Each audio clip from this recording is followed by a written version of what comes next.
Assalamualaikum warahmatullahi wabarakatuh.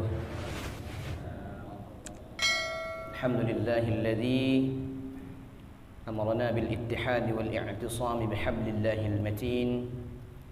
Wassalatu wassalamu ala asyrafil mursalin sayyidina wa maulana Muhammadin wa ala alihi wa ashabihil mujahidin at-tahirin, amma ba'du. Bapak-bapak, ibu-ibu majelis pengajian insyaallah dimuliakan oleh Allah Subhanahu wa taala. Seperti biasa sebelum kita mulai kajian, mari kita buka dengan membaca Ummul Quran dengan bertawassul kepada pengarang kitab dan ulama-ulama yang lainnya.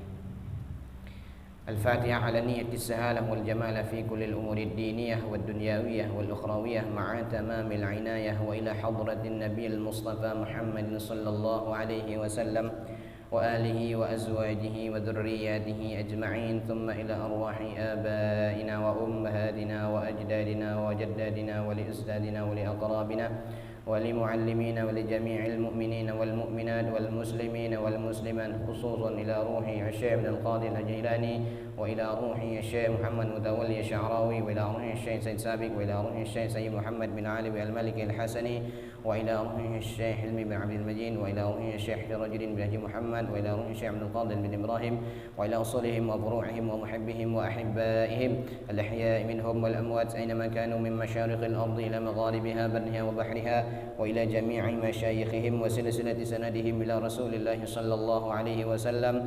غفر الله ذنوبهم ونفعنا الله بعلومهم وأفاض علينا من بركاتهم وأنوارهم وأسرارهم في الدنيا والآخرة. شيء لله ولهم الفاتحة. أعوذ بالله من الشيطان الرجيم. بسم الله الرحمن الرحيم. الحمد لله رب العالمين الرحمن الرحيم مالك يوم الدين. إياك نعبد وإياك نستعين. اهدنا الصراط المستقيم صراط الذين أنعمت عليهم غير المغضوب عليهم ولا الضالين. رب اغفر لنا آمين. قال المصنف رحمه الله تعالى ونفعنا بعلومه في الدارين. Kita lanjutkan kajian kita Babul Janaiz, pada babul jenazah, pada bagian iyadatul marid, menjenguk orang yang sakit. Min adabil Islam, bagian daripada etika Islam atau adab-adab dalam Islam. Apa itu? Ayya'udal muslimu al-maridah, bahwa salah satu daripada etika Islam, adab-adab dalam Islam itu bahwa seorang muslim itu hendaknya menjenguk orang yang sakit. Itu bagian daripada syariat, bagian daripada adab-adab etika dalam Islam. Kalau ada orang sakit, kita jenguk, tengok. Kemudian wa yatafaqqad halahu, menanyakan keadaannya. Gimana keadaan? Apakah sudah mendingan? Dulu ada orang sengong. Jadi orang sengong tuh cakapnya kadang kurang jelas kan. Jadi tanya, macam mana kabar ayah kau? Mendingan wak. Inna lillahi wa inna ilaihi raji'un. Mendingan wak. Sangko tadi meninggal kan. Ya kan orang sengong itu kan tidak jelas antara mendingan dengan meninggal. Ya karena dia kok sengong, biasanya kan orang kalau lah sakit itu mungkin meninggal kan gitu. Dia tutup hidung, meninggal wak kata dia kan. Mendingan kata dia kan. Jadi kita tanya keadaannya. Tatyiban li nafsihi, ketika kita datang kepada orang yang sakit, menanyakan keadaannya, itu untuk apa? Tatyiban li nafsihi, untuk mengobati jiwanya. Dengan kita datang, orang itu senang. Dengan kita tanya keadaannya, dia senang. Terobati jiwanya. Karena orang yang sakit itu bukan hanya badannya yang sakit, tapi jiwanya juga sakit. Kemudian apa? Wa wafa'an bihaqqihi, memenuhi haknya. Karena salah satu daripada hak orang sakit terhadap orang yang sehat adalah ketika dia sakit dijenguk oleh orang yang sehat. Begitu juga haknya orang yang meninggal apa? Ketika meninggal diurusi jenazahnya oleh orang yang hidup. Begitu juga orang yang sakit, haknya adalah ditengok, dijenguk ketika dia sakit bagi orang yang sehat. Maka kata Ibnu Abbas radhiyallahu an, "Iyadatul marid awwala yaumin sunnah." Menjenguk orang yang sakit pada hari pertama itu hukumnya sunnah. Dapat pahala, sunnahnya dapat, ngerjakan sunnahnya pahala dapat. Kalau orang baru balik dari rumah sakit, kalau dapat sedapat mungkin langsung tengok. Nah, kalau kita yang memang tidak sempat ya hari-hari berikutnya. Wa ba'da dzalika tatawwu. Dan setelah hari pertama itu adalah sukarela, tatawwu. Kapan baik kita nak hari kedua, nak hari ketiga itu salah. Yang penting jenguk. Karena dalam riwayat Imam Bukhari dari Abu Musa Al-Asy'ari bahwa Nabi bersabda, "At'imul ja'i'." Berikan makanan kepada orang yang lapar. Artinya orang yang puasa kita beri kasih bukuan. Nah, itu termasuk dalam rangka etika dalam Islam. Kemudian apa lagi? Wa'udul marid. Jenguk orang yang sakit. Wa fukkul ani, dan bebaskan orang yang tertawan. Yang ketiga ini yang disebutkan Nabi, yang disuruh Nabi, yang dianjurkan oleh Nabi SAW. Kemudian dalam riwayat Imam Bukhari dan Muslim, kata Rasulullah, haqqul muslim alal muslim sittun. Hak orang Islam terhadap orang Islam ada 6. 6 kau harus kita tahu. Karena Rasulullah ngasih tahu kepada para sahabat, "Wahai sahabatku, hak orang Islam terhadap orang Islam itu ada 6. Maka sahabat bertanya, "Mahunna ya Rasulullah?" Apa 6 perkara? Apa 6 hal itu wahai Rasulullah? Kata Rasulullah, yang pertama, idza laqitahu, kalau kamu berjumpa dengan sesama Islam, fasallim alaih, ucapkan salam. Assalamualaikum. Assalamualaikum. Kapan jumpa? Assalamualaikum. Kapan jumpa? Salam. Kenapa? Salam itu ada doa. Kemudian yang kedua, kalau kita bersalaman, maka Allah menggugurkan dosa-dosa kita sampai kita berpisah. Maka kata Rasulullah, "Ma min muslimaini", 2 orang Islam, "yaltaqiyani", berjumpa, "wa yatasafahani", berjabat tangan, "illa ghufira dzunubahuma", Allah akan gugurkan dosa-dosanya qabla ayyatafarraqa, sebelum mereka berpisah, maka dosa-dosanya diampuni oleh Allah. Itu gunanya kalau kita salam. Yang kedua kata Nabi, "Wa idza da'aka", kalau dia ngundang kamu, ada orang ngajak pergi sedekah, ada ngajak tahlilan, ada ngajak pergi nyukur, ada ngajak pergi tempat pengantin, fa'ajibhu, maka penuhi undangannya. Kalau dia ngundang, pergi. Apa be acaranya? Kecuali ya memang tidak sempatnya lah.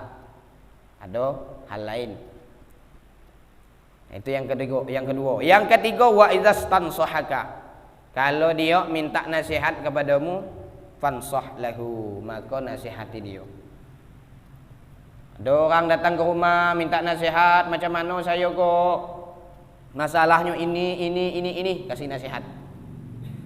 Karena dia saat itu sedang gundah gulana, kalau bahasa kini namanya galau.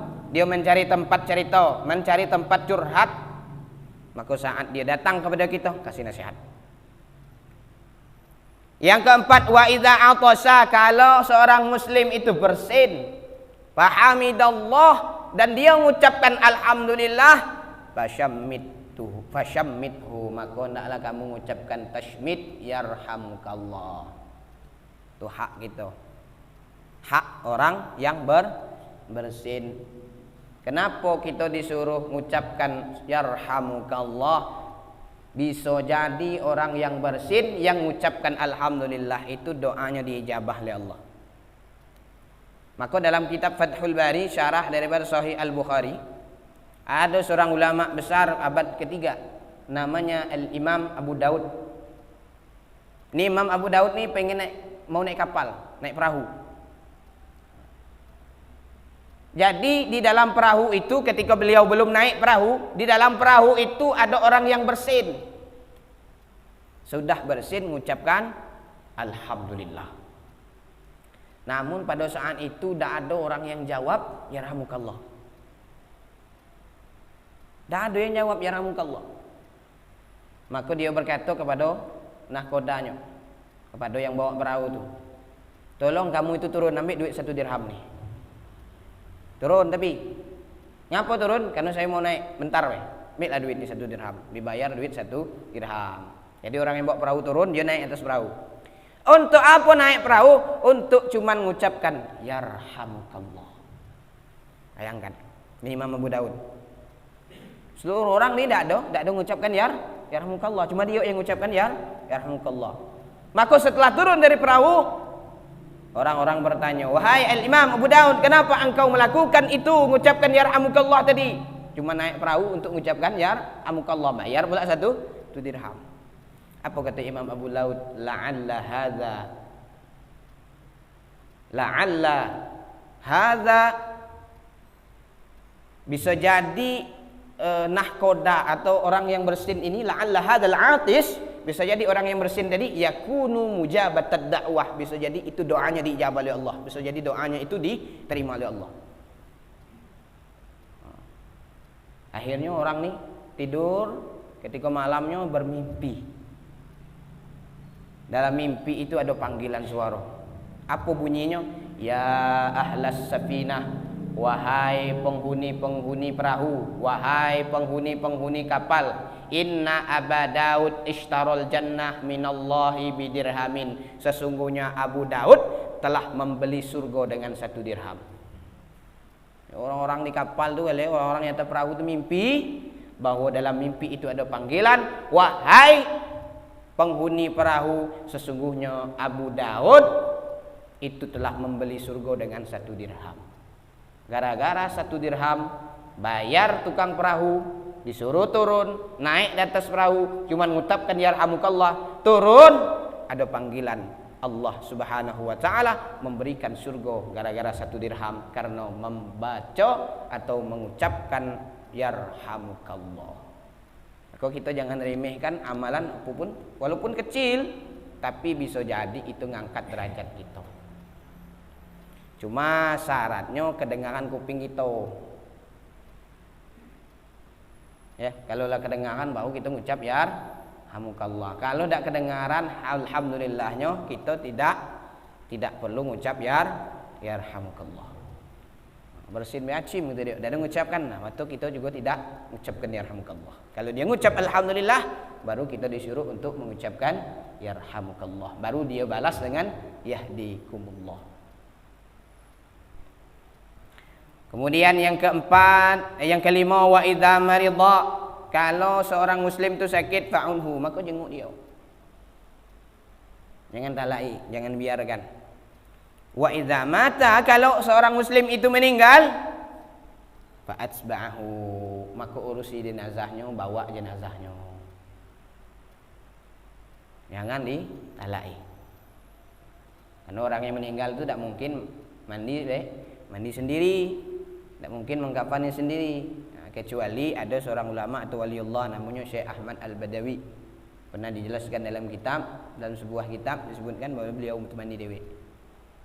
Ini wali, tidak sama dengan kita. Kalaupun ada tempat kita pun tidak wani mandikannya. Apa keistimewaan, keutamaan orang yang menjenguk orang yang sakit? Ada riwayat daripada Imam Ibnu Majah dari Abu Hurairah radhiyallahu anhu, wa Rasulullah bersabda, man ada maridan, siapa yang menjenguk orang yang sakit, nada munadi minas sama, maka ada panggilan dari langit. Ketika kita menjenguk, ada panggilan dari langit, tapi suara itu tidak kita dengar. Kalau dengar, bahaya juga, tak? Apa panggilannya? Tibta wa taba mamsyaka wa tabawwa'ta minal jannati manzila.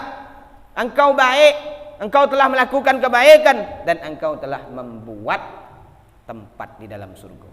Itu panggilannya.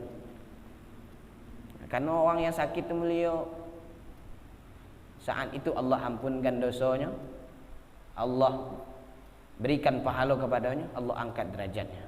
Karena apa? Penyakitnya. Maka orang yang sakit itu banyak mengucap, orang yang sakit itu sabar. Riwayat yang kedua dari Imam Muslim dari Abu Hurairah bahwa Rasul bersabda, "Innallaha azza wa jalla yaqulu yaumal qiyamah," sesungguhnya Allah Subhanahu wa taala berfirman nanti pada hari kiamat.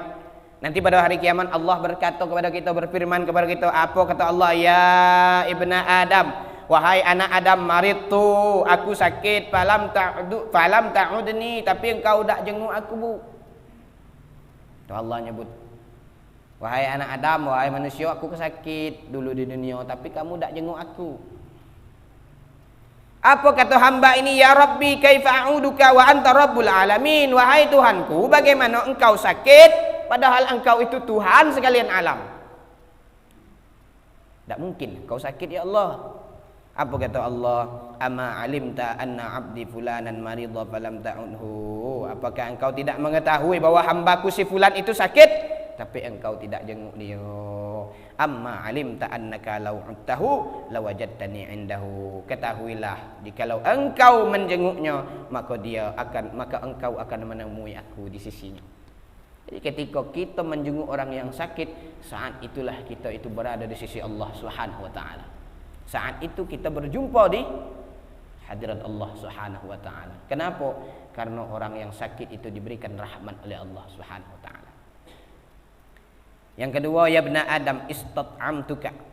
Wahai anak Adam, aku minta makanan kepadamu, falam tud'imni, tapi engkau tidak berikan makan kepadaku. Maka hamba ini berkata, "Ya Rabbi, kaifa ut'imuka wa anta rabbul alamin." Wahai Tuhanku, bagaimana engkau makan padahal engkau itu Tuhan sekalian alam. Tak mungkin Allah makan, tak mungkin Allah sakit, tak mungkin Allah minum, tak mungkin Allah melakukan perbuatan sama dengan manusia. Itu namanya mujassimah. Ingat akidah kita. Akidah kita masih Ahlus Sunnah wal Jamaah, jangan keluar dari itu. Akidah Ahlus Sunnah wal Jamaah meyakini bahwa Allah tidak sama dengan manusia. Laisa kamitslihi syai'un wa lam yakul lahu kufuwan ahad. Kalau Allah punya wajah, kalau Allah punya tangan, kalau Allah punya mata, kalau Allah punya kaki, sama dengan manusia. Jangan katakan Allah bersemayam di arasy. Jangan katakan Allah tu punya tangan tapi tangannya beda dengan manusia. Jangan katakan Allah tu punya kursi. Allah tu punya kursi katanya. Mana dalilnya? Wasi'a kursiyyuhus samawati wal ardh. Luasnya kursi Allah itu seluas langit dan bumi. Ini kalau orang yang mujassimah mengatakan Allah itu duduk di kursi, tapi makna kursi di situ ditakwil oleh para ulama dengan maknanya kekuasaan. Ada ulama salaf dalam kitab Gharibul Quran wa Tafsiruh disebutkan salah satu ulama salaf mengatakan makna istawa itu bermakna istaula. Jadi kita jangan sampai mengatakan bahwa Allah itu sama dengan manusia. Begitu juga nih. Tapi ini tidak mengatakan bahwa Allah sama dengan manusia. Maka bertanya itu, kaifa ut'imuka wa anta rabbul alamin. Bagaimana engkau itu ya Allah makan padahal engkau itu Tuhan sekalian alam. Engkau kan tidak ada makan, engkau kan tidak ada sakit. Apa kata Allah? "Ama alimta annahu istat'amaka 'abdi fulan falam tut'imhu." Ketahuilah engkau bahwa ada seorang hambaku si fulan minta makan kepadamu tapi engkau tidak mau berikan kepadanya. Dia lapar, tapi kamu tidak mau ngasih, tidak mau bagi. Tuh hambaku tu minta dengan kamu. Dia memang payah, memang susah hidupnya, berasnya susah nyari, makan kadang sehari kadang tidak. Tapi kamu tidak ada ngasih.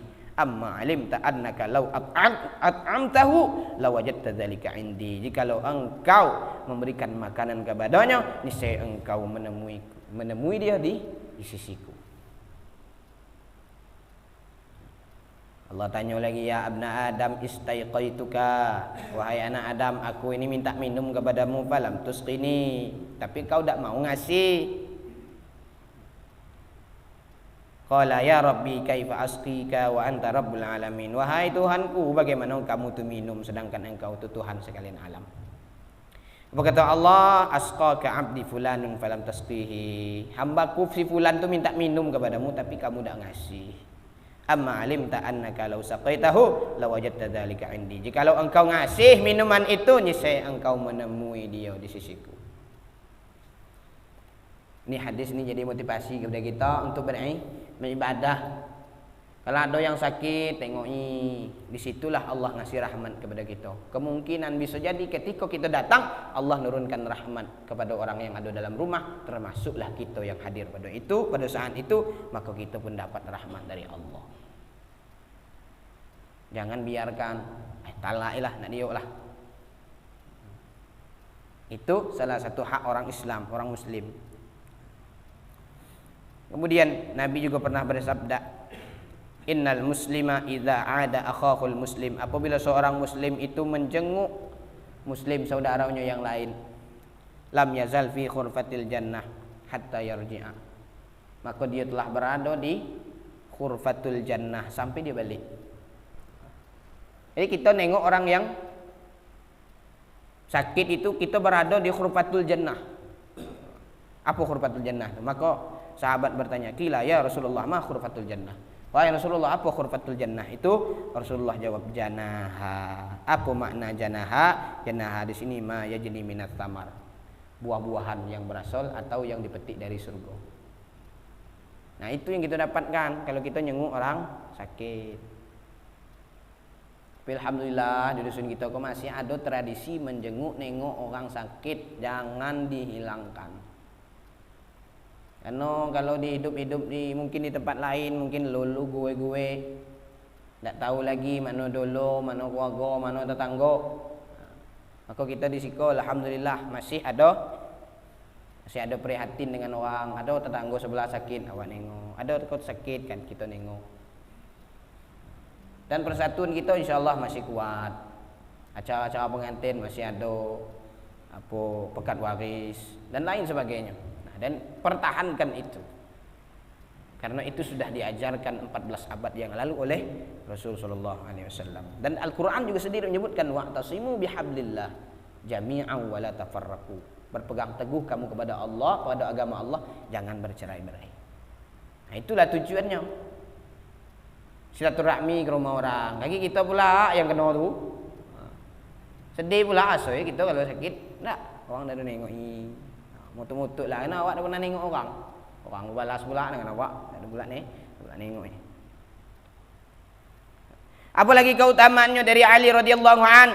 Beliau mendengar Rasulullah bersabda, "Ma min muslimin, tidaklah orang Islam ya'udu musliman ghadwah, dia menjenguk orang Islam yang lainnya ketika sakit pada waktu pagi, illa shalla alaihi, kecuali mendoakan kepadanya." Siapa yang mendoakan? Sab'una alfa malakin, 70.000 malaikat hatta yumsi, sampai sore. 70.000 malaikat itu mendoakan. Mendoakan apa? Supaya kita ni dibagi rahmat, supaya kita ni dibagi nikmat. Banyak doa malaikat, 70.000. Seorang malaikat mendoakan kita, itulah luar biasa. Ke 70.000 malaikat mendoakan kita. Sampai kapan? Sampai sore. Kalau kita nyenguknya pagi. Itu kan kalau nengok pagi. Kalau nengok sore macam mana? Ada hadisnya, wa in adahu asyiyah. Kalau kamu menjenguknya di waktu sore, shalla alaihi sab'una alfa malikin hatta yusbiha. Maka 70.000 malaikat juga mendoakannya sampai waktu subuh. Malam kena lah malam. Dari sore sampai subuh. Dari pagi sampai sore. Itu doanya. Didoakan oleh malaikat. Wa kana lahu kharifun fil jannah. Dan dia pantas mendapatkan kharif fil jannah. Buah-buahan yang dipetik dari surga. Nah, itu fadilahnya kalau kita nengok orang yang sakit. Adabul iyadah, adab-adab ketika kita nengok orang sakit. Apa adabnya? Yustahabbu fil iyadah, disunnahkan ketika menjenguk orang sakit apa? Ayyadul aidu lil marid, bahwa orang yang menjenguk itu mendoakan bagi orang yang sakit bisyifa, supaya sembuh, wal afiyah, supaya sehat. Hafal doanya. Allahumma rabban nas idhabil ba'sa anta syafi la shifaa illa shifa'uk la yughadiru saqama. Itu kan doanya. Kalau dah hafal tu doakan doa pakai bahasa awak lah. Mudah-mudahan cepat sembuh, mudah-mudahan cepat sehat. Itu doanya tu. Doakan. wa ayyusihi bis sabri wal ihtimal, dan mewasiatkan kepadanya atau memberikan nasihat kepadanya dengan kesabaran dan ketabahan. Sabar, ujian kau. Bagi motivasi. Bacakan hadis-hadisnya kita tadi. Kalau kita dah hafal matan-matan hadisnya itu, bahasa Arabnya, bahasa Latinnya, bahasa Indonesia, bahasa kita lah. Kata Nabi, orang yang sakit itu menghapus dosa, menghapus kesalahan. Nah, itu ngasih motivasinya. Jangan kita ngasih orang kesedihan. Mentang dia sakit, apa sakit dia? Sakit kanker. Oh, kemarin dulu awak kok jengkola sakit dia kok. 2 hari mati.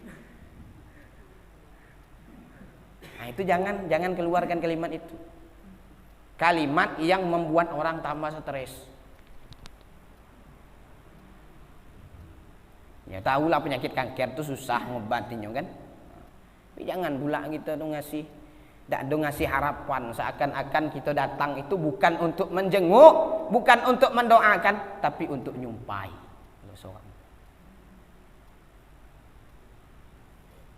Wa ayyakula lahul kalimatit thayyibah, dan ucapkan kepada orang yang sakit itu kalimat-kalimat yang baik.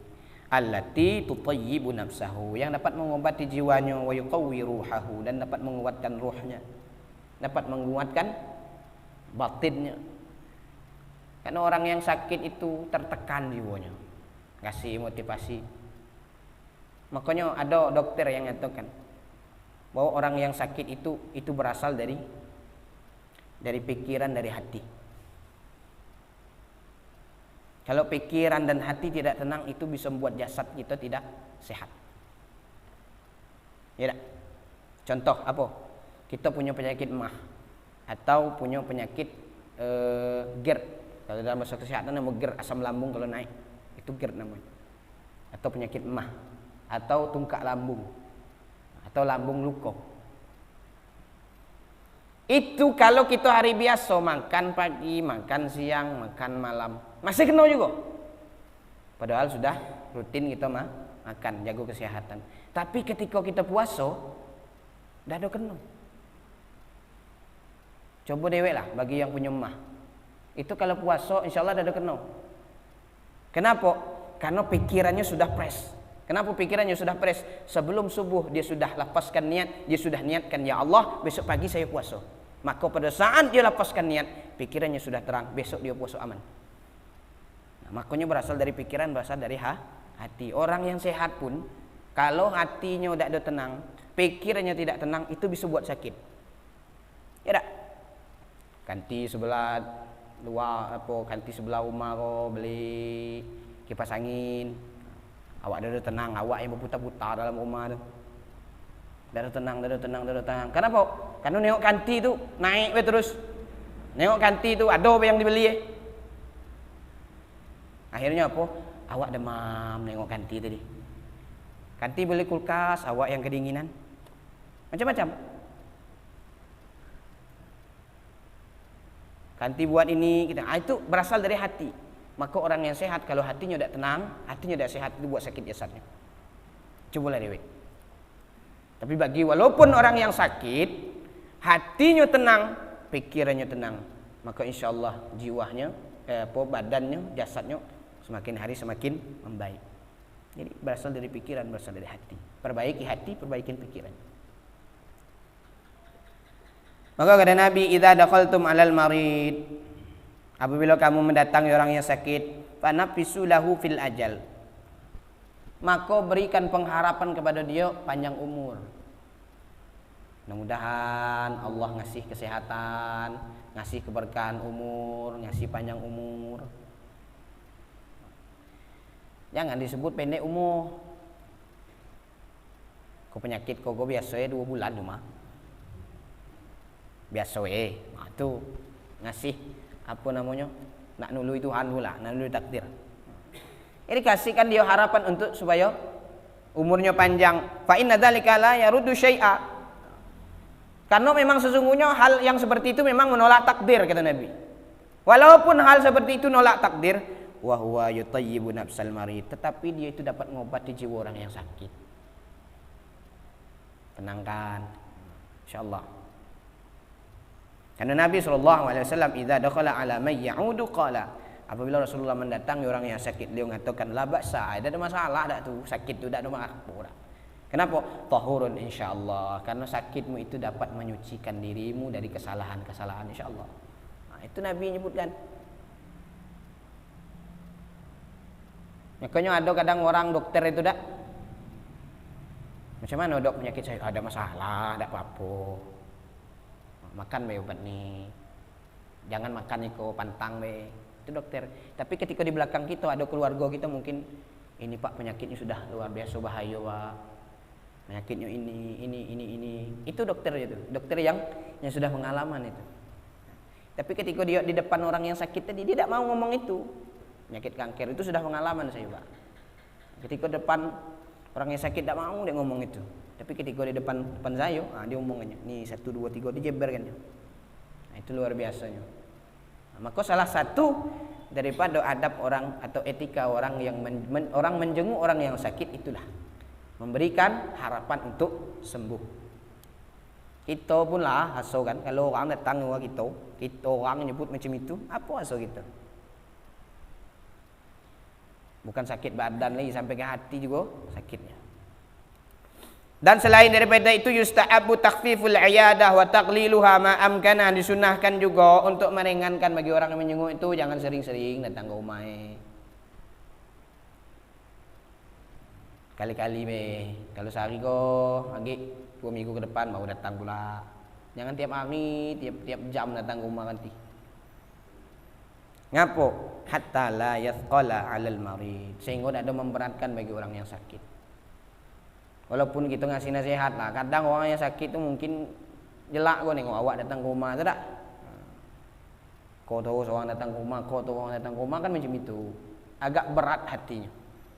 Sehingga kalau kita datang jarang-jarang, kali-kali datang, ada orang rasa senang hati dia. Illa idza raghiba fi dzalika, kecuali dia yang minta.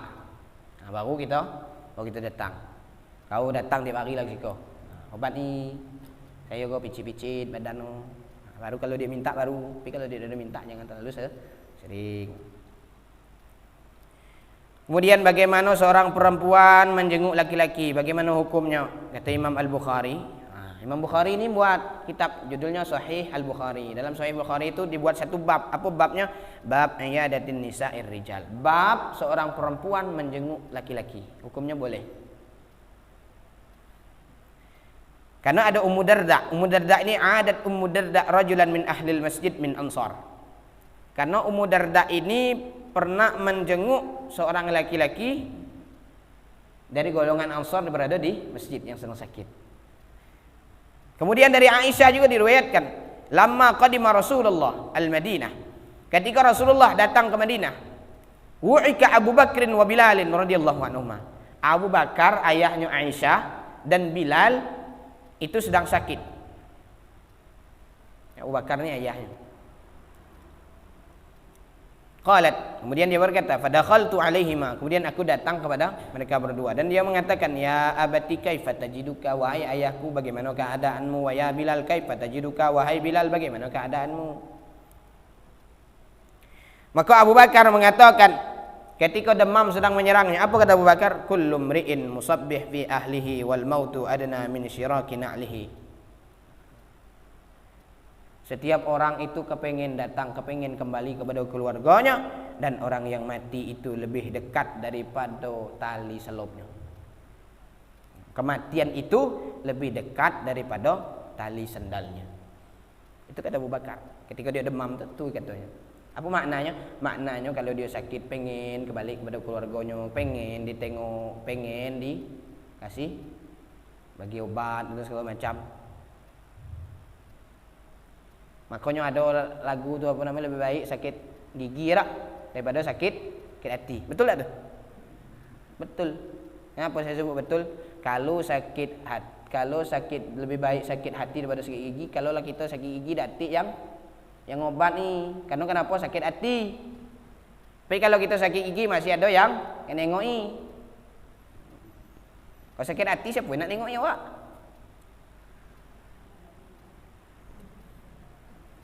Karena sakit hati itu sakit di dalam.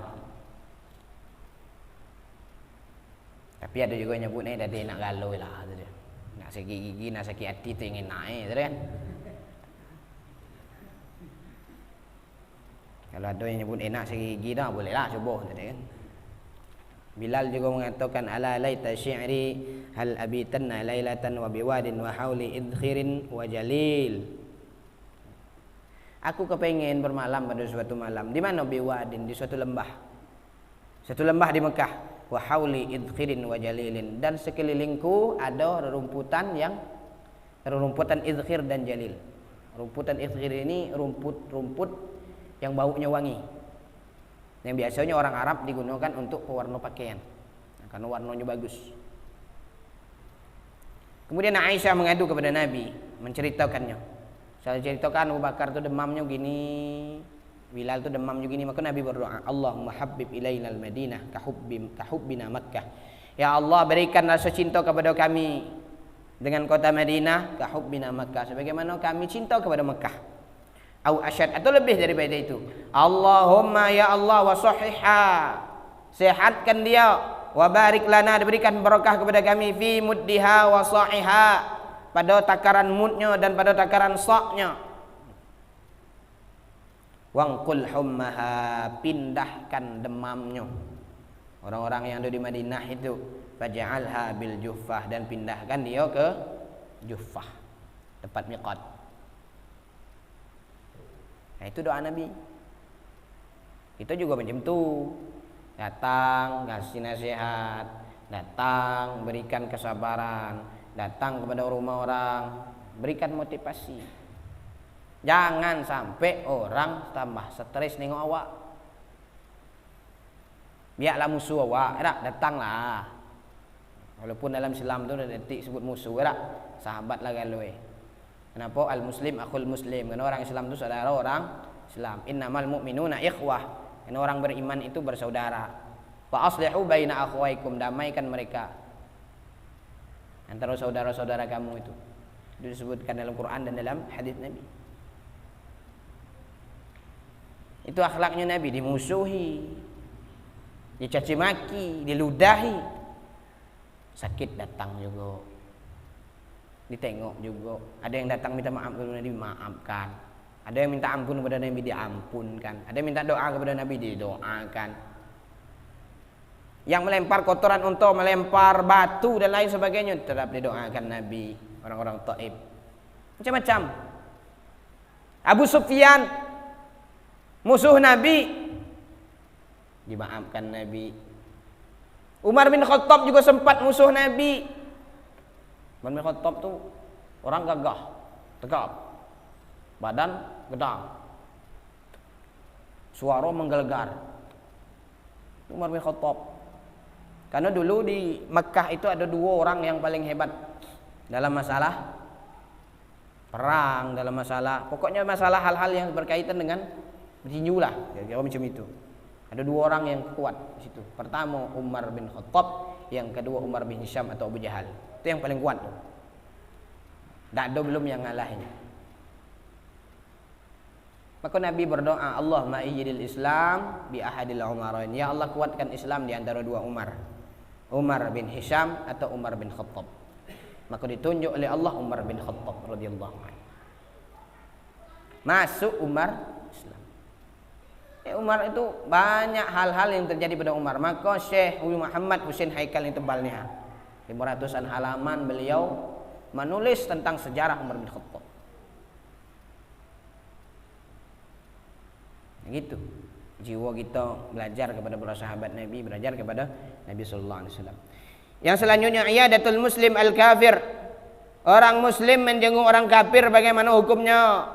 Mana orang kafir ini maknanya orang lain selain Islam. Boleh pakai kata kafir, boleh lah. Betul, kafir itu bahasa Quran. Kafir itu bahasa Arabnya, bahasa kita iko tidak Islam. Kalau bahasa Qurannya kafir. La ba'sa bi'iyadatil muslim al-kafir. Tidak masalah seorang muslim jenguk orang kafir. Ada kawan kita yang kafir mungkin, yang tidak Islam, kita nak jenguknya, boleh lah. Bisa jadi dengan kita jenguk dia dapat hidayah, dia masuk Islam. Yang mentang-mentang dia kafir, bentilah susah nengok ini dia kafir, tak apa. Mangki makanan, tak apa. Kita tuh tradisi-tradisi itu jangan hilang. Ke rumah orang sakit bukan hanya datang tapi bawa makanan, bantu dia. Ada yang mungkin tidak bawa makanan ngasih duit, boleh. Meringankan beban dia, meringankan beban keluarga. Maka kita kalau tinggal alhamdulillah di dusun, tinggal alhamdulillah masih enak, masih nyaman. Dan Imam Bukhari sendiri membuat satu bab khusus, bab iyadatil musyrik, bab menjenguk orang musyrik. Gimana hukumnya? Boleh. Karena Nabi SAW riwayat Anas radhiyallahu anna ghulaman, ada seorang pembantu liyahuda, untuk orang Yahudi. Orang Yahudi ini punya pembantu. Maka Nabi datang, kana yakhdumun Nabi SAW, dan dia melayani Nabi. Melayani Nabi dengan dengan penuh rasa kecintaan kepada Nabi. Itulah. Tapi dia ini masih musyrik, belum masuk Islam. Famaridha, dan suatu ketika dia sakit. Fa'atahu Nabi sallallahu alaihi wasallam ya'uduh. Nabi datang untuk jenguk dia. Untuk jenguk orang kafir be. Kalau kita pikirkan, itu apa jenguknya? Bila Nabi datang, Nabi faqala, ketika datang Nabi nawarkan aslim, masuk Islam lah. Maka saat itu hidayah datang, fa aslama, dia pun masuk Islam. Kan itu tujuannya. Kita dakwah jangan terlalu keras, juga tidak bagus. Yang disuruh dakwah itu pertama lembut, kedua tegas. Ya karena memang tipikal-tipikal kita ini berbeda. Kita lihat sahabat Nabi, ada orang yang lembut, dakwahnya lembut, Abu Bakar. Tapi ingat, Abu Bakar tidak selamanya lembut. Ada juga dia keras dan tegas. Kapan? Ketika memerangi orang murtad, orang yang keluar dari Islam, namanya perang riddah. Ketika Nabi meninggal, banyak orang yang tidak percaya. Tuh zakat itu cuma ada pada masa Nabi. Mereka mengingkari kewajiban zakat. Maka Abu Bakar perangi dia. Abu Bakar pun lembut. Ada juga orang yang dakwahnya tipikalnya keras. Siapa itu? Umar bin Khattab. Umar bin Khattab itu keras orangnya. Bahkan suatu ketika ada berita Nabi meninggal, Nabi wafat. Apa kata Umar bin Khattab? Siapa yang mengatakan wafat Nabi Muhammad? Siapa yang mengatakan Rasulullah wafat? Lehernya putus. Tak ada yang berani. Sesudah Umar nyebut, siapa yang berani nyebut wafat, Nabi wafat, lehernya putus. Tak ada lagi yang berani sudah tu. Ngapa? Leher jadi korban. Tak ada lagi yang berani. Maka ada satu orang yang berani. Siapa? Ya Abu Bakar As-Siddiq. Dia dengan jiwa kelembutannya dia mengatakan, man kana ya'budu Muhammadan fa inna Muhammadan qad mat. Siapa yang menyembah Muhammad, maka Muhammad telah meninggal, telah wafat. Wa man kana ya'budullah fa inna Allah hayyul la yamut. Siapa yang menyembah Allah, maka Allah itu maha hidup dan tidak pernah mati. Itu yang dikatakan Abu Bakar. Ada orang yang dakwah punya jiwa dermawan, Utsman bin Affan. Ada yang dakwah tapi punya jiwa keilmuan, keilmiahan, debatnya pada luar biasa, Ali bin Abi Thalib. Ini orang cerdas. Bahkan Sayyidina Ali pernah dikatakan dalam hadis Nabi, ana madinatul ilmi Ali babuha. Aku ini kotanya ilmu sedangkan Ali itu pintunya. Kalau kamu nak cerita dengan aku, tanyalah dengan Ali itu. Di Ali itulah banyak ilmu. Maka ibaratkan zaman Nabi, ibaratkan Nabi itu presidennya. Abu Bakar Siddiq itu ibaratkan menteri agamanya. Umar bin Khattab itu militernya. Utsman bin Affan itu menteri keuangannya. Ali bin Abi Thalib menteri pendidikannya. Itu ibaratnya kalau zaman kini itu kalau dibuat kabinet. Macam itu susunan-susunan. Bagaimana dengan sahabat-sahabat yang lain juga gitu? Abu Darda radhiyallahu an, Anas bin Malik, Abu Hurairah radhiyallahu an, dan masih banyak sahabat-sahabat yang lain yang amat luar biasa. Nabi datang. Orang Yahudi sakit, Nabi datang. Bahkan Nabi ketika Abu Talib mau meninggal, sakit Abu Talib itu, Rasulullah tetap datang juga. Sekalipun memang ada ulama yang mengatakan Abu Talib ini sebelum meninggal masuk Islam. Siapa mengatakan? Syekh Zaini Dahlan dalam kitab Asnal Matalib fi Najati Abi Talib mengatakan Abu Talib itu sebelum meninggal mengucapkan syahadat tapi dalam hati, tidak tembus kepada lafaznya, tidak tembus kepada mulutnya. Ini ada ulama yang mengatakan. Sekalipun ada memang kebanyakan ulama mengatakan Abu Talib itu meninggal dalam keadaan kafir. Berdasarkan ayat Quran, innaka la tahdi man ahbabta, sesungguhnya engkau tidak dapat memberikan petunjuk kepada orang yang engkau cintai wahai Muhammad, walakin Allah yahdi man yasha, tetapi Allah lah yang memberikan petunjuk kepada orang yang Dia kehendaki. Begitu juga pernah paman Nabi bertanya kepada Nabi sallallahu alaihi wasallam, "Ya Muhammad, bagaimana keadaan Abu Talib sekarang?" Apa kata Nabi? "Fi dhahdahi minan nar." Dia berada di dalam kerak api neraka. Yaqli biha dimahu. Ketika api neraka itu sampai ke kakinya, maka mendidih otak di kepalanya. Yablughu ka'baihi yaqli biha dimahu. Tapi kita, bagaimana sikap kita? Sikap kita diam baiklah. Ada ulama yang mengatakan masuk Islam, ada ulama yang mengatakan dalam keadaan kafir. Al-'iyadatu fir ramad, menjenguk orang yang sakit mata. Boleh juga. Apa pun sakitnya.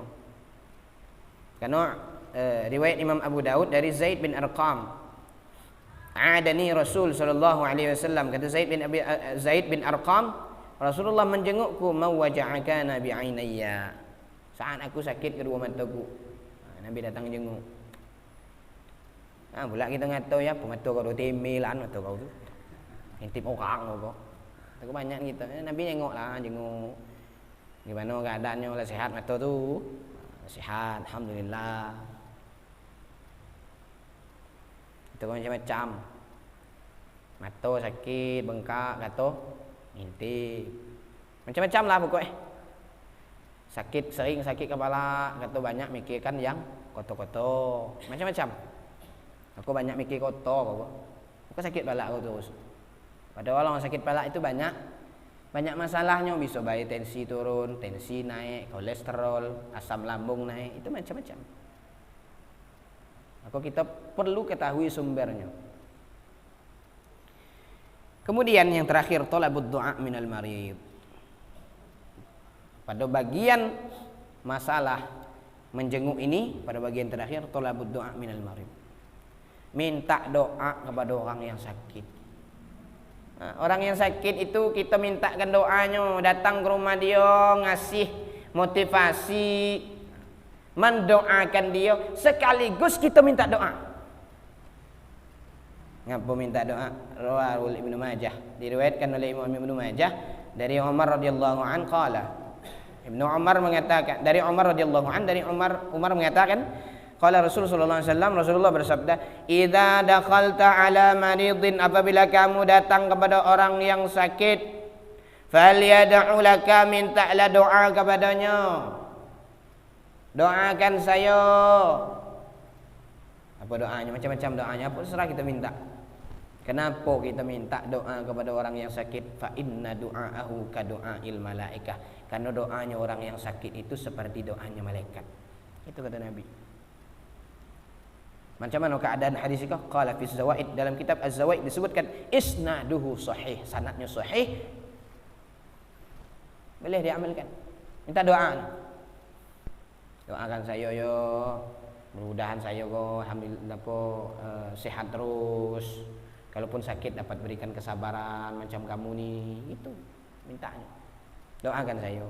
Saya doakan, kamu juga doakan, gitu.